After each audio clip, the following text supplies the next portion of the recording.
October 17, 1883. The day began with a frost that silvered every dead blade of grass, a brittle beauty that promised a hard winter. Ada felt the cold in her bones long before her brother-in-law, Thomas, cleared his throat in the doorway of the small cabin she had shared with his brother.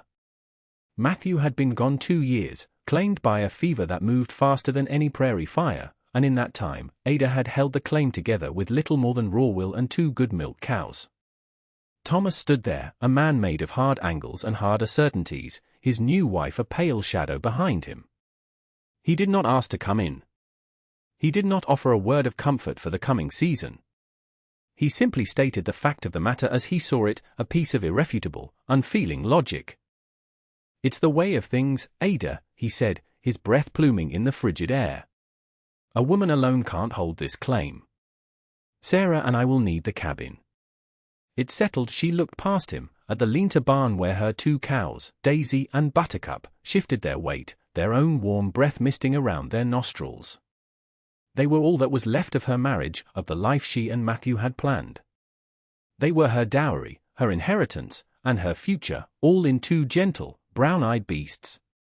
She had $20, folded into a small, tight square in her pocket, the sum Thomas had calculated as her share. It was an insult, but arguing was a luxury she couldn't afford. There was no court that would side with a 20-year-old widow against a man with a new bride and a firm grip on the law of the land. She looked at his face, clean-shaven and resolute, and saw nothing of his brother. "The cows come with me," she stated. It was not a question. For a moment, Thomas hesitated, perhaps seeing a flicker of a fight he did not want. "Take them," he finally conceded. "They'll not survive the winter without a proper barn anyway." Her inventory was brutal in its simplicity. The 2 Guernsey cows. A spade with a cracked handle. A woodsman's axe, its head freshly sharpened. 1 heavy cast iron pot. A single grey wool blanket, patched at the corners. The clothes on her back and the worn leather boots on her feet. That was the sum of her life. She did not look back at the cabin as she led the cows away. To look back was to invite despair, and despair was a weight that could kill you faster than cold. Instead, she looked toward the low, rolling horizon to the west, toward a piece of unclaimed land miles from town, a place Matthew had pointed out to her once on a long walk.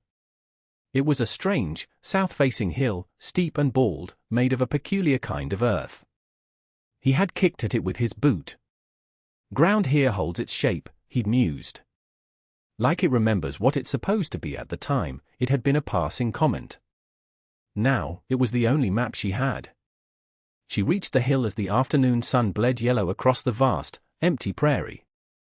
It was exactly as she remembered, a prominent swell of earth, maybe 40 feet high, with a sheer, sun-baked southern face.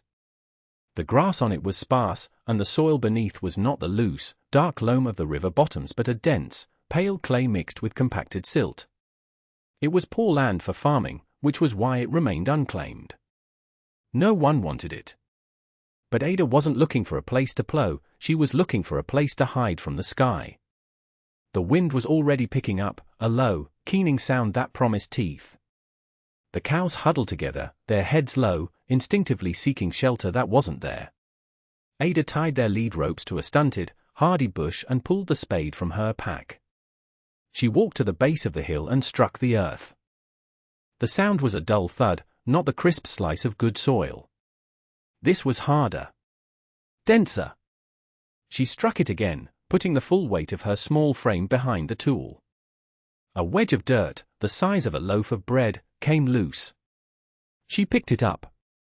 It didn't crumble. It held its form, solid and heavy in her palm, just as Matthew had said. A plan, desperate and perhaps mad, began to form in her mind. It wasn't a plan born of cleverness, but of necessity. She had no money for lumber, no time to build a cabin before the first snows came to bury the world. The hill would have to be her lumber. The earth itself would be her walls. She marked out a rectangle on the face of the hill, pacing it off, 16 feet wide, 12 feet deep. It seemed impossibly large, a grave for a giant. She took off her worn coat, laid it carefully aside, and began to dig. The first hour was a battle against the sun-hardened crust. Her palms, soft from 2 years of milking and mending, began to blister within minutes. The spade handle felt like a rough branch rubbing her skin raw. But beneath that first foot of baked earth, the soil changed. It became cooler, slightly damp, and more yielding. It was still heavy, still dense, but it came away in satisfying chunks. She didn't think about the coming winter. She didn't think about Thomas or his new wife in her old cabin. She thought only of the next shovelful. The rhythm of the work became a prayer: drive the spade, lift the weight, turn, and toss. Each pile of excavated earth was a small victory, a testament against the cold certainty of her brother-in-law's prediction. The sun set, and she kept digging by the light of a rising moon. Her muscles screamed, a fiery protest that spread from her shoulders down to her calves. She stopped only to drink from her canteen and to check on the cows, murmuring to them in the darkness. "Just a little longer," she whispered, her voice hoarse. "I'll make us a place that night." She did not sleep in the open. She huddled in the shallow depression she had carved, no more than 2 feet deep, pulling the wool blanket over herself and leaning against the cold, solid wall of earth. It was not a shelter, not yet. But it was a start. It was a quiet vow, made not with words, but with broken blisters and aching bones. The hill had given her a foothold, and she would not let it go. A month of relentless labor bled into the gray stillness of November. The shallow depression had become a cavern, a gaping mouth in the side of the hill. Ada had moved over 300 cubic feet of earth, one shovelful at a time. Her body had hardened, the soft lines of her youth planed down into taut muscle and sinew. Her hands were calloused and permanently stained with the pale soil of the hill. She had devised a system, an economy of motion born from exhaustion. She would dig for 2 hours, carving away at the interior, then spend an hour hauling the dirt out using a sling she'd made from a spare hide. She dragged the piles away from the entrance, creating a wide, graded ramp that sloped gently downward into the earth. Inside, the air was still and cool, smelling of damp soil and stone. The space was deep enough now that a person could stand upright in the center. She had left a thick pillar of earth in the middle of the room to support the ceiling, a lesson learned from watching miners. Surviving was building, and building was a way to forget she was alone. She lived in a crude lean-to she'd constructed against an outcrop of rock nearby, a temporary measure against the increasingly bitter nights. It was from there that she first noticed the riders. They would appear on the ridge, sitting on their horses, small dark figures against a vast, indifferent sky. They were people from Prospect Creek, the small settlement 10 miles to the east. They would watch for a time, then turn and ride away. Soon, the stories began. When she made her weekly trip to the creek for fresh water, she felt their eyes on her. She heard the whispers as she passed the saloon, the quiet laughter. They had a name for her, the Hill Witch. Some, less imaginative, just called her the ground scraper. They saw a lone woman digging a hole in the ground and concluded she was mad. The judgment was a cold weight, another hardship to be carried along with the endless buckets of earth. One afternoon, a man named Hemlock, who ran the general store in town, rode out himself. He was a quiet, older man with kind eyes and a face mapped with the wrinkles of a hard life. He didn't mock. He dismounted and walked to the edge of her excavation, peering in. "That's a fair bit of work for one person," he said, his voice raspy. "It has to be done," Ada replied, not stopping her work. He watched her for a while, the rhythmic scrape and thud of her spade the only sound between them. Finally, he took a small cloth sack from his thil bag. "Got some dried beans here." "More than I need," he held it out. "I'll trade you for a quart of milk a week, come spring." If the cow's still giving, it was an act of quiet faith. He was betting on her survival. He was seeing a barn, not a grave. Ada stopped digging and wiped the sweat from her brow with the back of a dirty hand. She took the beans. "You'll have your milk, Mr. Hemlock," she promised. He nodded, mounted his horse, and rode away without another word. That small sack of beans felt heavier than any stone she had lifted. It was the first brick in a bridge back to the world. A world that, for now, believed she was digging her own tomb. The first true blizzard of the season arrived not with a gentle warning of flurries, but as a sudden, violent assault. On the 3rd of December, the sky turned a bruised, metallic grey, and the temperature dropped 20 degrees in a single hour. A furious wind rose, carrying with it a blinding wall of horizontal snow. Ada had been working on the roof, a desperate race against time. Her design was simple: a lattice of scavenged cottonwood branches laid over the top of the excavation, which she then covered with thick layers of prairie sod she had painstakingly cut and hauled. It was only half finished. A gaping hole remained over the back half of the shelter, a direct invitation to the storm. She scrambled to get the cows inside, down the ramp and into the relative quiet of the dugout. The wind howled at the entrance, a physical force that seemed to want to tear the very air from her lungs. Daisy, the healthier of the two, was frightened but compliant. But Buttercup, her older cow, was already unwell. She had developed a cough a week prior, a deep, rattling sound that Ada didn't like. The sudden, intense cold hit the animal hard. By nightfall, Buttercup was down, lying on her side, her breathing shallow and ragged. The snow began to pour through the unfinished section of the roof, piling in pristine, deadly drifts in the corner. The temperature inside the shelter plummeted. Ada worked with a frantic, focused energy. She took her own wool blanket and draped it over the sick cow. She piled straw around the animal, trying to insulate her from the frozen ground. She hung another hide over the entrance to block the worst of the wind, plunging the interior into a profound darkness broken only by her single, sputtering tallow lamp. For 2 days and 2 nights, the blizzard raged. Ada did not sleep.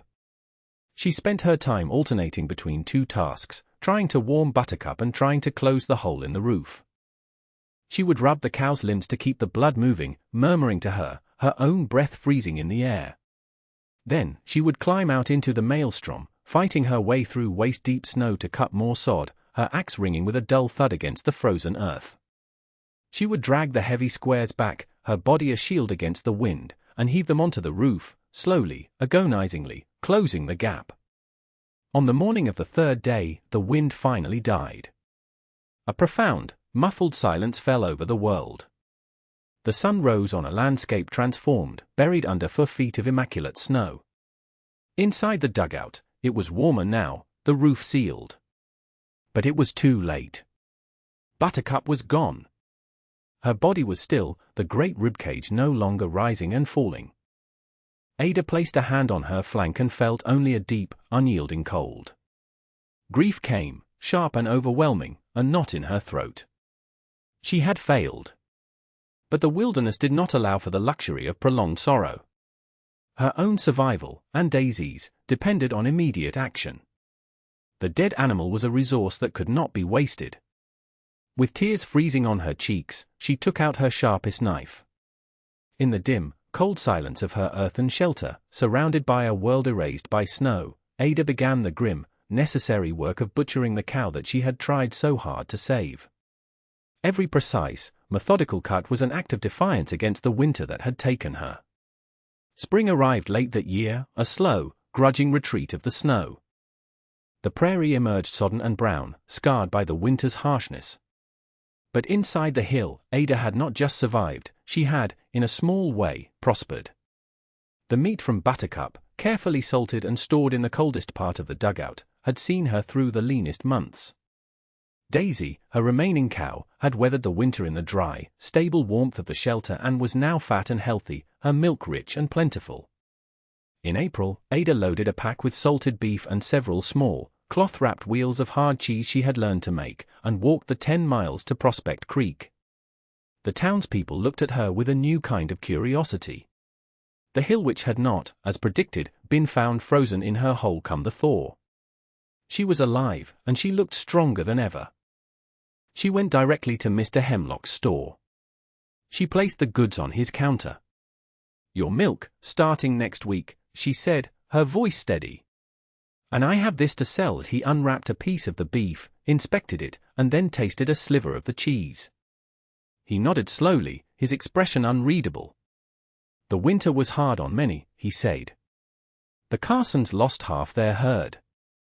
Old man Fitzwilliam lost all his chickens." He weighed her meat and cheese, did some figuring in a ledger, and pushed a small stack of coins across the counter. It was more money than she had seen in her life. It was a beginning. With the funds, she didn't buy lace or fripperies. She bought a second-hand plowshare, a bag of seed corn, and, after much negotiation with a rancher whose herd had been decimated by the freeze, a young bull calf. The walk back was slow, leading the gangly calf, but her steps were light. The dugout was no longer just a shelter, it was becoming a homestead. She spent the long days of May and June expanding her subterranean world. She used the plowshare not to break sod for planting, but to help her break up the compacted earth inside the hill. She dug a new chamber, adjacent to the first, creating a dedicated space for the livestock, separate from her own small living area. She engineered a better drainage channel to keep the floor dry and laid a floor of flat, smooth stone she hauled one by one from the creek bed. One day, a rancher named Peterson, a man who had been openly scornful of her project, rode out to her claim. He was a large man, accustomed to having his opinions respected. He remained on his horse, looking down at her as she worked. "Heard you got a calf," he grunted. "Figured I'd see the place that didn't kill your stock." Ada simply gestured toward the entrance. "See for yourself." He dismounted, his skepticism plain on his face. He stooped to enter the dugout and was gone for a long time. When he emerged, his expression had changed. He squinted at her, then at the hill, as if trying to reconcile what he had seen with what he believed. "It's dry," he said, a note of grudging awe in his voice. "And clean. Warmer than a drafty barn in winter, I'd wager." He paused. "My wife's been wanting fresh milk. I'll buy a gallon." He paid her a fair price, without haggling. As he rode away, he looked back one last time. It was not mockery in his gaze anymore. It was the dawning of a grudging respect. The true genius of the hill revealed itself not in the biting cold of winter, but in the suffocating heat of August. While the prairie outside baked under a relentless sun, turning the grass to a pale, brittle tinder, the interior of the dugout remained remarkably, blessedly cool. The air inside was still and calm, holding steady at a temperature she estimated to be around 55 degrees. It was a sanctuary from the oppressive heat that drained the life from everything above ground. Her milk, which would have soured in a day in a normal cabin, now stayed fresh for 3. Water drawn from the creek felt shockingly cold when brought inside. This was the moment of true discovery, and all that settled deep in her bones. She sat on her simple stool in the cool dimness, a hand pressed against the earthen wall, and understood. The hill was breathing. It was a living thing, a massive, slow regulator. It absorbed the brutal heat of the day and the chill of the night and returned only a steady, constant temperance. The principle, though she did not know its name, was thermal mass. The sheer volume of earth acted as a heat sink, insulating her world from the wild temperature swings of the prairie. This realization sparked a new phase of construction. If the main chamber was cool, she reasoned, a deeper chamber would be colder still. She began to excavate a smaller room at the very back of the main cavern, digging deeper into the heart of the hill. This work was different. It was slower, more difficult. The earth was more compacted, and she began to encounter layers of shale that had to be painstakingly chipped away. She used the money from her milk and cheese sales to buy a sturdy pickaxe and a wheelbarrow from Mr. Hemlock, tools that transformed the scale of her labor. She designed this new room as a dedicated cold cellar, her own personal ice house without the ice.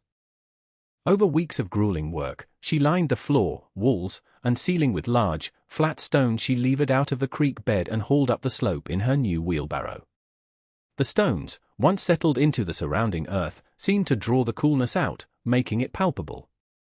She sealed the entrance with a heavy, insulated door made from packed sod over a wooden frame. The result was astonishing.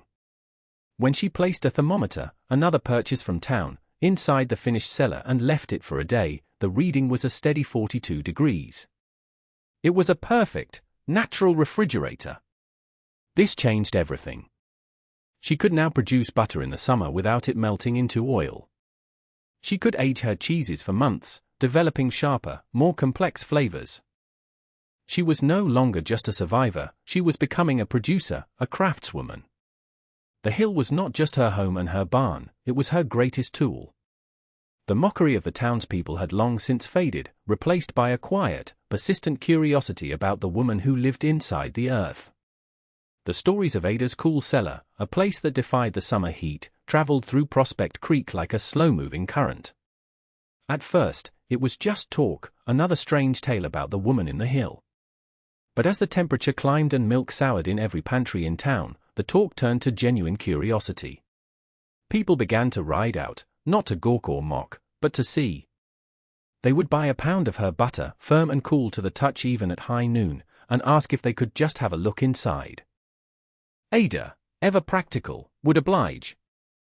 They would step from the blinding, 100-degree heat into the calm, 55-degree dimness of the main chamber and fall silent, their faces a mixture of disbelief and wonder.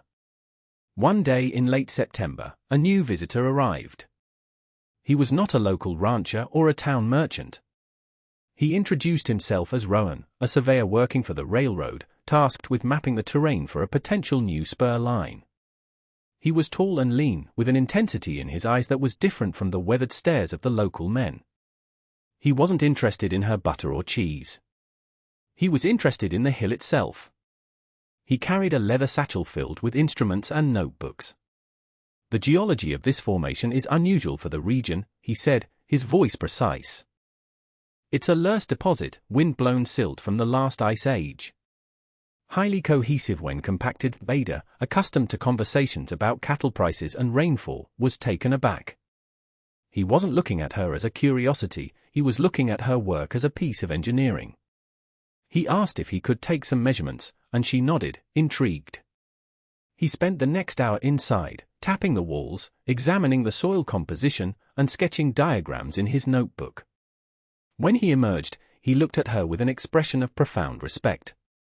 You understood the load-bearing properties of the central pillar, he said, pointing to his notes.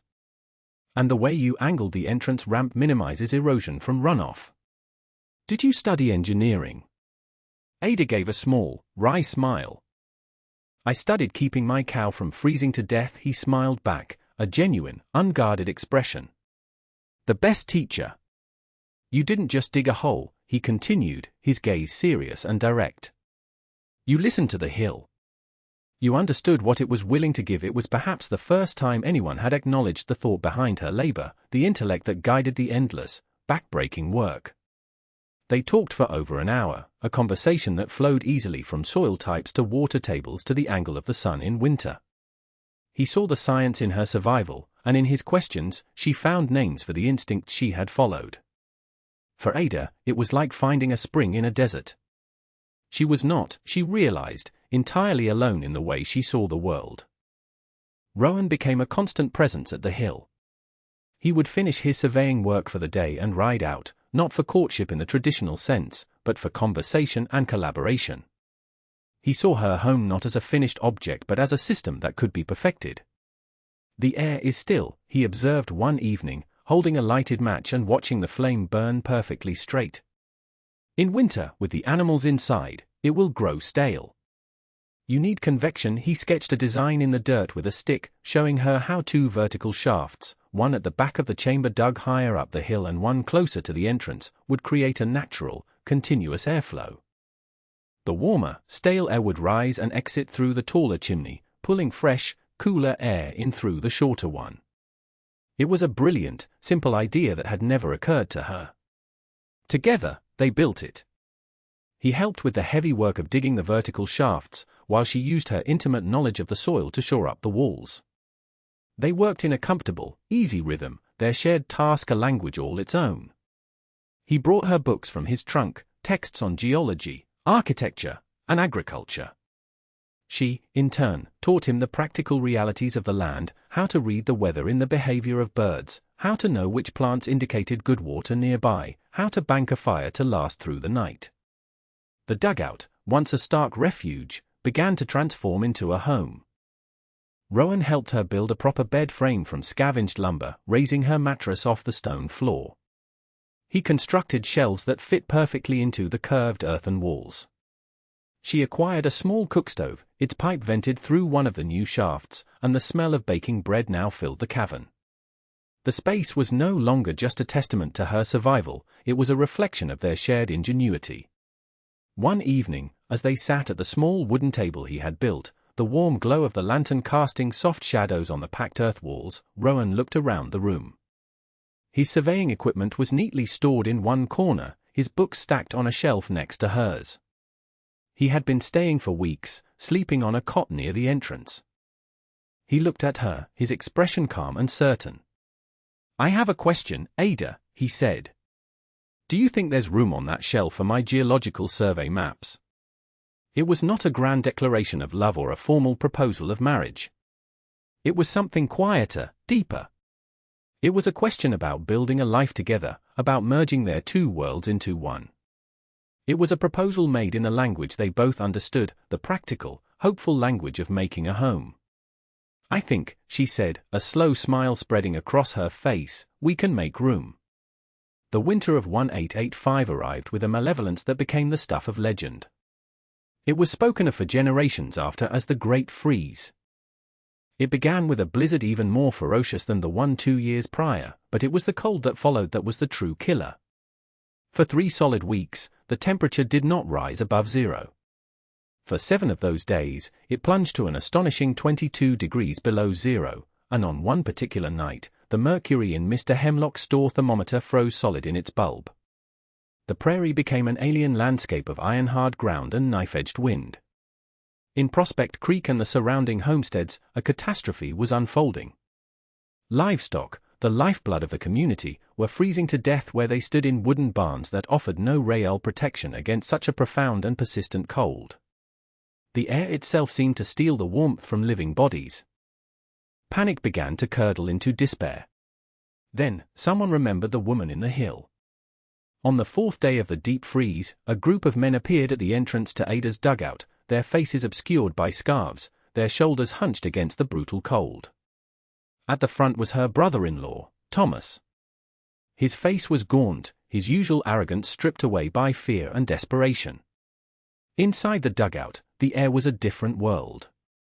Warmed by the combined body heat of Ada and Rowan, and her small but thriving herd, Daisy, the bull, and 2 new calves, the temperature held at a steady, life-sustaining 40 degrees. The air was fresh, circulating gently through the ventilation shafts Rowan had designed. Thomas looked around, his eyes wide with a desperate, dawning understanding. He saw her healthy animals, chewing their cud contentedly in the straw. He saw the neat shelves, the warm stove, the palpable sense of sanctuary. "Ada," he began, his voice cracking. We're losing everything. Our cattle are dying. Can you help us?" Ada looked at the man who had cast her out with nothing but 2 cows and a pittance. She saw no triumph in his desperation, only a shared humanity in the face of a greater, colder power. She nodded. "Bring the most valuable ones," she said, her voice calm and clear. "The breeding stock. We can make room." What followed was an extraordinary feat of logistics and leadership. Under Ada's quiet direction, the townspeople led their prize animals, shivering and weak, to the shelter. She showed them how to guide the cattle down the wide, non-slip ramp. She organized the interior, packing the animals tightly but safely, using their collective body heat to maintain the warmth. Her subterranean barn, once an object of ridicule, became an ark. She moved with a calm competence that commanded respect. That night, with over 40 of the county's most important livestock sheltered inside the hill, Thomas found her checking on a newborn calf. He stood before her, his hat in his hands, his head bowed. "We were wrong about you, Ada," he said, the words barely audible over the soft lowing of the animals. "We laughed. God forgive us, we laughed while you were building a miracle." Ada simply nodded, pulling a blanket more snugly around the calf. The apology was accepted, not with words, but with the shared, life-giving warmth of the earth. In the years that followed the Great Freeze, the story of Ada and her hill shelter became woven into the fabric of the region's history. The dugout, no longer a mere shelter, was expanded and reinforced with stone and timber, becoming a proper subterranean barn and homestead known to everyone as the Warren. It was a place of local pride, a testament to an ingenuity born of desperation. Ada and Rowan married and raised a family, their children growing up with the unique understanding that home was not a structure placed upon the land, but a space carved within it. They became pillars of the community, their farm known for having the healthiest livestock and the best aged cheese in the territory. Ada never lauded her success over those who had once scorned her. Her quiet, practical nature remained her defining trait. She freely shared her building techniques with any who asked, and several other dugout barns, inspired by hers, began to appear in the hillsides around Prospect Creek, though none were ever as effective as the original. In the spring of 1910, a man arrived from the State University. He was a young historian, collecting oral histories and documenting the unique architectural adaptations of the early settlers. He had heard the legend of the woman who saved a town's herd by hiding it in the ground. He spent a week with Ada and Rowan, who were now in their late 40s, their faces lined with the maps of their lives. He measured the temperature gradients between the chambers, sketched the elegant simplicity of the convection shafts, and filled notebooks with Ada's plain-spoken recollections. "People call it a miracle," he said to her one afternoon as they sat near the entrance. Ada watched her grandchildren playing near the creek, their laughter carrying on the warm breeze. She shook her head. "It wasn't a miracle," she said. "The ground was cold in the summer and warm in the winter. The hill told me what it was for. All I did was listen." The historian asked for a photograph. She and Rowan stood before the entrance, not smiling, but looking directly at the camera with a shared expression of calm endurance. They were not posing in front of a house, they seemed a part of the landscape itself, as rooted and permanent as the hill behind them. The final image from that time is not the formal portrait, but a candid shot the historian took later.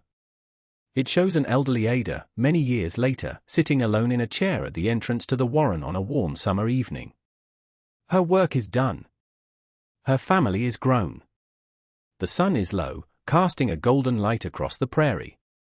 From the dark, arched opening behind her, a gentle breath of cool air, smelling of rich earth, sweet hay, and a lifetime of memories, exhales out into the world.